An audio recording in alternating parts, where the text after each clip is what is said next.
The margin notes. Noah liked the library because it did not ask him to be fast. College felt loud. Deadlines, group chats, bright screens, people who always looked busy. Noah was not lazy, but his mind could scatter like paper in the wind. The library helped him hold his thoughts in one place. He chose a corner table near a tall window. The lamp there had a soft yellow light. The chairs squeaked in a familiar way. It felt like a quiet agreement. Sit, breathe, begin. That Saturday he arrived with a plan. 2 chapters, 1 practice test, coffee after. But the book he needed was missing from the shelf. He walked down the aisle again, checking the numbers. Still nothing. Noah reached for a different book, an old one with a faded cover. It was thicker than he needed, and it smelled like dust and time. He sat, opened it, and froze. In the margin, written in neat handwriting, was a sentence. If you're tired of reading about life, go live 1 page. Noah blinked and looked around. No one was watching him. A woman at the next table turned a page. A librarian pushed a cart of books, quiet as a shadow. Noah looked back at the note. Below it, someone had drawn a small arrow and written, "Start at the clock tower. Ask for the quiet map." Noah's heart beat faster. It felt silly, like a game for children. But the note felt fresh, like it had been written for him, not decades ago. He turned the page. Another note waited. Don't rush. Walk slow enough to notice 3 things you usually miss. Noah sat back. He should study. He needed grades. He needed a future. But a strange thought rose up. Maybe this is also part of the future. He closed the book, slipped it into his bag, and left the library. Outside, the city was cold and bright. The clock tower stood 2 streets away, taller than the buildings around it, with a face that watched everything without blinking. Noah walked there, feeling foolish and curious at the same time. At the base of the tower, there was a small tourist stand. A man sold postcards and cheap umbrellas. Noah had walked past it many times without stopping. Noah cleared his throat. "Hi," he said. "Do you have the quiet map?" The man looked up. He did not laugh. He reached under the counter and pulled out a folded paper bag. He placed it on the counter like it was normal. 10 kroner, he said. Noah paid, confused, and opened the bag. Inside was a simple, hand-drawn map of the city. Not detailed, just a few streets, a river line, and 5 small marks. Next to the first mark was 1 word: breathe. Taped to the map was another note, same handwriting as the book. Go to the river bench with the broken plank. Sit for 2 minutes, then write 1 honest sentence.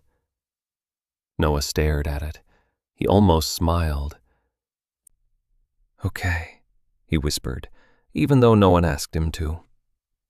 He followed the map to the river. The bench was easy to find. 1 plank in the seat was cracked, like a smile missing a tooth. Noah sat down. The river moved slowly, dark under the winter sun. A bird floated past, calm. 2 minutes felt longer than he expected. Noah took out his phone to check the time, then stopped himself. He kept his hands still. When the 2 minutes ended, he opened a note app and wrote 1 sentence. "I'm scared I will work hard and still fail." The words looked harsh on the bright screen, but they were true. He breathed out. Under the bench, taped to the underside, was another note. "Good. Now walk to the bakery on Pine Street. Buy the cheapest thing. Say thank you like you mean it." Noah laughed quietly. This was ridiculous and somehow gentle. He walked to Pine Street. The bakery smelled like bread and sugar. Noah bought a small, plain roll. The baker handed it to him in a paper bag. Noah looked up. "Thank you," he said. And for once he did not say it like a robot. He said it like he saw the person. The baker's face softened. "You're welcome," she said. Outside, Noah found another note taped near the door. Next, the second-floor window at Gray Bookstore. Look up, then go inside. Noah walked there. The bookstore was narrow and old, with creaky wood floors. He looked up. In the second-floor window, a small paper star hung from a string. He went inside. A bell rang above the door. The air smelled like paper and ink. Behind the counter, an older woman looked up from a book. Her hair was silver, tied back neatly. Noah held up the library book. "I found notes in this," he said. "Are you the one who wrote them?" The woman studied his face, then smiled a little. "Maybe," she said. "Did you follow them?" Noah hesitated. "Yes," he admitted. "I don't know why." The woman nodded like that was enough. "Come upstairs," she said. Noah followed her up a narrow staircase to a small room with a desk and stacks of books. There was a kettle, 2 cups, and a small plant near the window. She poured tea without asking. "My name is Mira," she said. "I used to work at the library." Noah sat carefully. "So you made this?" he asked, holding up the map. Mira nodded. "I made it years ago," she said, "for students like you." Noah frowned. "Students like me?" Mira looked at him kindly. "Students who can read forever," she said, "but forget to live." Noah felt his face warm. It was too accurate. Mira took the library book from him and opened it. More margin notes filled the pages. "These are not answers," she said. "They are invitations." Noah looked down at his hands. "Why?" he asked. Mira's eyes moved to the paper star in the window. "My husband loved stories," she said. "He believed a good story should change your feet, not just your thoughts." "When he got sick," Mira continued, "we stopped going places. Life became small, hospital, home, silence." She paused and breathed in. "After he died, I came back to books. I hid inside them. It felt safe." Then her voice turned gentle but firm. "Then one day I realized I was reading about courage while refusing to practice it." She tapped the margin note. "So I wrote these for myself," she said. "Tiny steps, tiny walks, tiny truths." Noah swallowed.